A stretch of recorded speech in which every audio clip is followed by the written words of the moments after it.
말씀은 신약의 마태복음 5장입니다. 마태복음 5장 1절부터 3절까지의 말씀 같이 읽겠습니다. 마태복음 5장 1절부터 3절까지의 말씀인데요. 3절 말씀을 같이 읽어보겠습니다. 시작.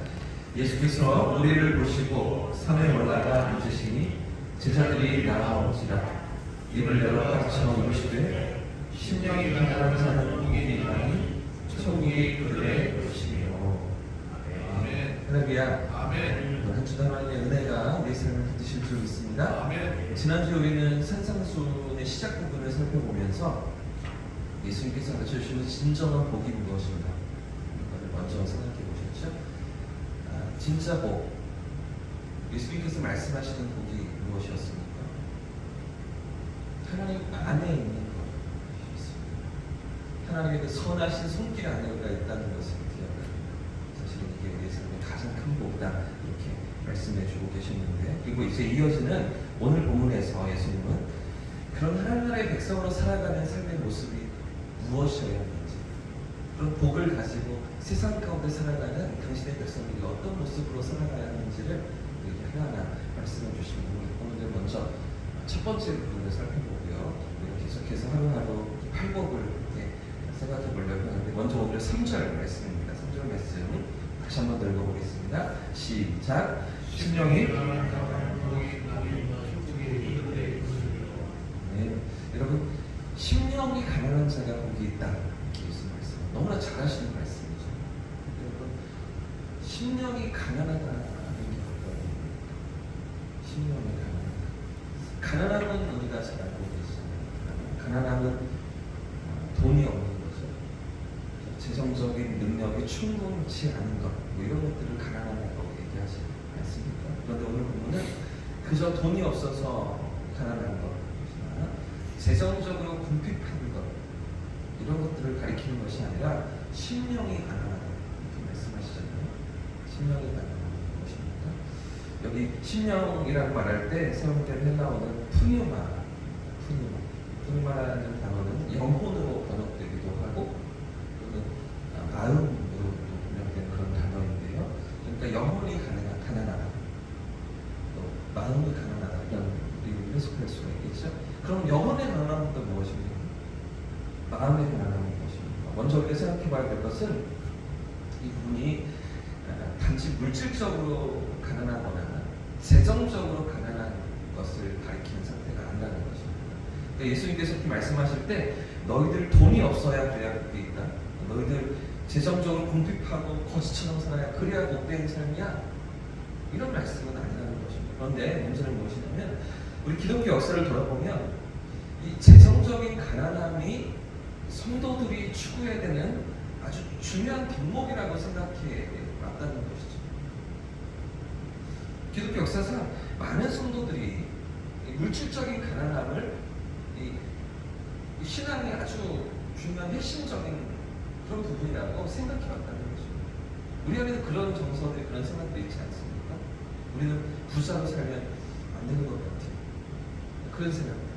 우리는 가난하게 청빈한 삶을 살아야 되고 그래야 하나님 자녀답게 사는 것이 아닌가, 이런 생각들을 할 때가 있는데, 그런 배경이 성경 곳곳에서 또 말씀하시는 예수님의 가르침들 때문에 그렇게 됩니다.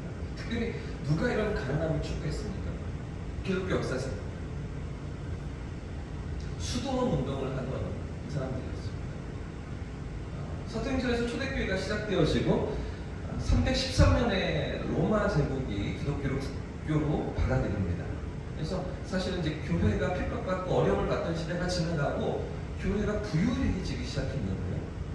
물질적인 어떤 풍요로움, 어떤 국가의 지원, 이런 것들 속에서 교회가 타락하고 변질되기 시작하죠. 313년에 그렇게 교회가 또 본질을 잃어가기 시작하면서 4세기부터 6세기까지 수도원 운동이 아주 강하게 일어났습니다. 그래서 청결한 삶을 살아야 하고 수도원 산속에 들어가서 세상과 동떨어진 삶을 살아가면서 청결한 삶을 추구하고 가난한 삶을 추구하던 수도원 운동이 4세기부터 6세기까지. 그런가 하면 또 중세교회가 또 아주 힘있게 일어나면서 정치에도 관여하고 세상에 아주 왕보다 높은 위치에 교회 지도자들이 그렇게 서게 되면서 그런 가운데 역작용으로 11세기와 12세기의 중세교의 타락상을 보면서 또 이 수도원 운동이 아주 강하게 일어났었는데요. 그래서 지금도 천주교를 보면 이런 수도원 운동의 그 유산들이 남아 있잖아요. 저 범어동 고개를 넘어가다 보면 오른쪽에 보니까 수도원이 하나 또 있더라고요. 수녀회가 있습니다.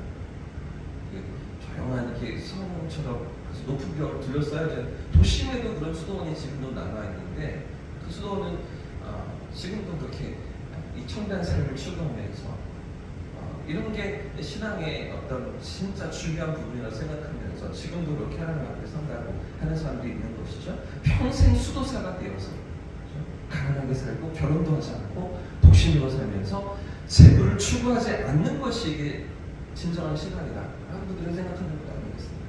여러분 평생 수도원 안에 삽니다. 소량의 음식만 먹습니다.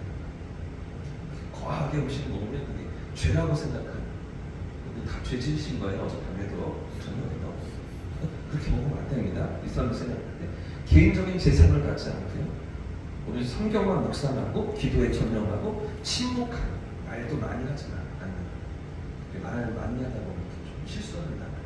물론 맞기도 하지만 이런 일들이 거룩한 삶이라고 생각하는 수도원 이런 거 없었습니다. 그런 수녀분들 보시면 저절로 고개가 숙여지잖아요. 존경심이라고 물어보잖아요. 우리와 다른 것 같고 특별한 삶을 산 것 같고 그렇게 느껴지지 않으십니까? 자, 문제는 이런 식으로 살아가는 것이 정말 하나님이 원하시는 것입니다.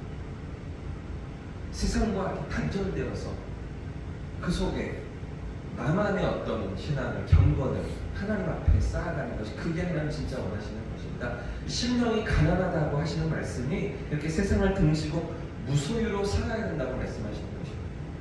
가산 속으로 들어가야 되는 것입니다. 물론 성경을 보시면 아까도 말씀드린 것처럼 그렇게 말씀하시는 것 같은 장면들이 있기 때문에 우리가 혼란스럽습니다. 그렇게 말씀하시는 예수님의 가르침이 있기 때문인데요. 마태복음 19장 말씀을 보시면 예수님께서 부자 관원에게 너의 소유를 다 팔아 나를 따르라 라고 말씀하시고 계시기 때문이죠. 그리고 이어지는 이 부자 관원이 떠나고 난 다음에 그 예수님의 가르치심 앞에 온전히 반응하지 못하고 결단하지 못하고 떠나버리고 말잖아요. 그 뒤에 이어지는 예수님의 비유가 바늘기로 들어간 낙타입니다. 이 낙타가 바늘기로 들어갈 수 없는 것처럼 부자는 천국에 들어갈 수 없다고 예수님이 비유로 가르쳐 주셨잖아요. 그러니까 부자 되면 안 되겠네요. 천국에 들어갈 수 없으니까. 그러니까 돈도 가져서는 안 되고 재산도 다 버리고 가난하게 살아야 된다라고 느껴지는 그런 대목인 거죠. 그러나 여러분, 주님의 이런 말씀의 진정한 핵심이 무엇입니까? 이걸 생각해 봐야 하는데요. 가난해야 한다, 물질적으로 궁핍해야 된다, 이런 말씀이 아닌 거죠. 가난해야만 천국 간다, 이런 말씀이 아니라는 것이죠. 그럼 핵심이 무엇입니까? 과연 우리가 무엇을 섬기고 있는가? 이 문제입니다. 우리 삶에 무엇을 하나님으로 두고 있는가? 여기에 핵심이 있는 겁니다. 우리가 가진 그 물질을 섬기고 있느냐? 아니면 진정 살아계신 하나님 그분을 내 삶의 주인으로 인정하고 모시고 살아가고 있느냐? 이걸 말하고 있는 거죠. 물질도 재성도 돈도 하나님 주신 겁니다. 그러나 그것을 우리 삶을 위해서 필요한 대로 사용하면서 그걸 그냥 하나님보다 높은 위치에 두면 안 된다.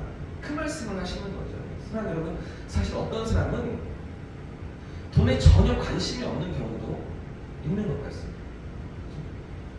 돈에 대해서 전혀 욕심이 없는 것처럼 살아가는 사람들도 있는 것 같습니다. 그러나 그런 경우에도 또 무엇이 삶의 우상이 되어 있는 경우가 많냐면 또 자신의 명예가 우상이 되어 있는 거죠.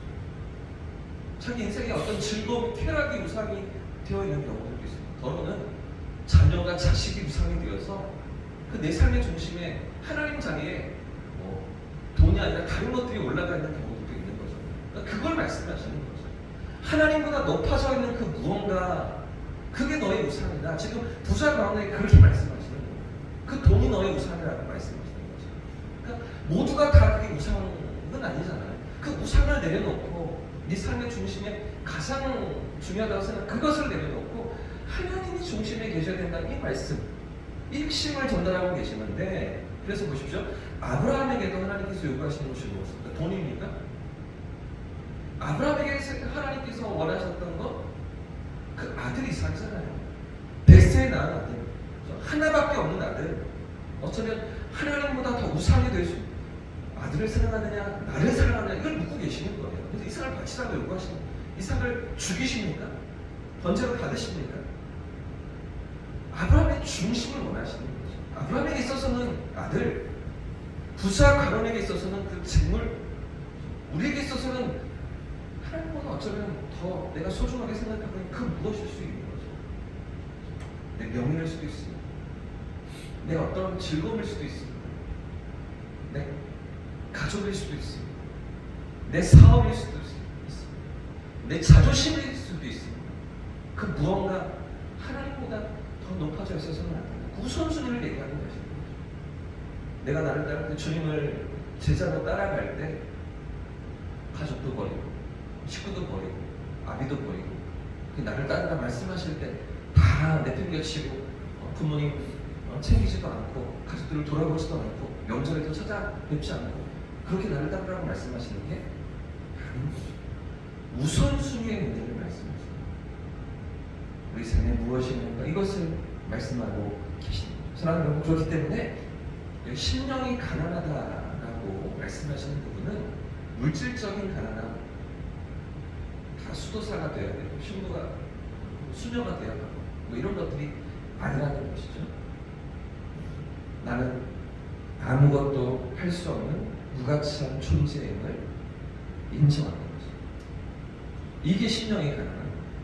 내 힘으로는 도저히 하나님 앞에 나아갈 수 없는, 하나님의 의에 이룰 수 없는 본질상 증오 가운데 있는 죄인인 것을 인정하는, 내가 내 죄의 문제를, 내 삶의 문제를, 내 인생의 모든 그 숙제들을 도저히 어찌할 수 없는 연약한 인생인 것을 인정하면서 하나님 앞에 나아가는 것, 그런 가운데 하나님의 은혜를 붙드는 것, 은혜를 구하는 것, 바로 이것을 심령의 가난함이라고 예수님 말씀하시는 거죠. 그래서 사실 여러분, 우리 삶의 은혜가 어떻게 시작됩니까? 우리 영혼의 은혜가 어떻게 밀려옵니까? 내 삶의 무능력한 상태, 가난한 상태, 하나님의 긍휼과 하나님의 자비하심이 없이는 내 힘으로 아무것도 할 수 없는, 하나님이 원하시는 그 어떤 삶의 모습도 만들어낼 수가 없고, 하나님 앞에 나아갈 수도 없고, 하나님을 바라볼 수도 없는 그런 무능력한 상태인 것을 인정하고 고백하는 그런 가난한 마음을 심령이 가난하다라고 주님 말씀하고 계시는 것이죠. 우리가 죄와 그 심판의 자리, 그 저주에 놓여 있음을 인정하고 고백하는 우리 삶의 모습을 깨달을 그때로부터 우리의 삶에 은혜가 시작된다는 것입니다. 사랑하는 여러분, 누가 복된 사람입니까? 우리의 죄인됨을 인정하면서 그 하나님 앞에 그 은혜 앞으로 나아가는 사람이 진정한 복을 누리고 있는 사람인 것이죠. 심령의 가난함으로 하나님을 붙들 때, 그때 하나님과의 친밀한 사귐 속으로, 하나님의 인도하심 속으로, 하나님 안에 있는 복된 삶으로 우리가 나아가기 때문입니다. 여러분, 이번 한 주를 살아가시면서 이런 은혜를 붙드시는 저와 성도님들 되시기를 주님의 이름으로 축복합니다. 내 힘으로, 내 능력으로, 내 의지로 살아가는 삶이 아니라 하나님 은혜로 살아가는 삶, 은혜 안에 서는 삶, 그런 믿음의 고백을 가지고 이번 한 주도 하나님 앞에 깨어있는, 순간순간이 깨어있는 저와 우리 성도님들의 삶이기를 주님의 이름으로 축복합니다. 찬양하고 기도하겠습니다.